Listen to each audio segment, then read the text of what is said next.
How to get rid of acne scars and spots in just 3 days. 1 tablespoon of olive oil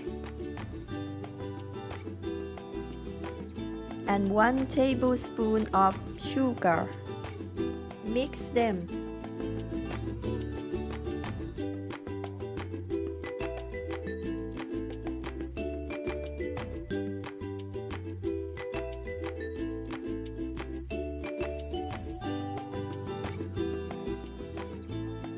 Massage the skin. Rinse your face with water.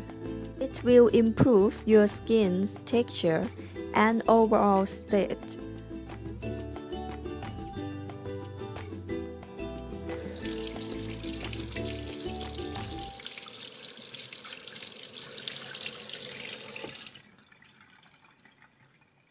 Do it 2 times a week. It will improve your skin's texture and overall state.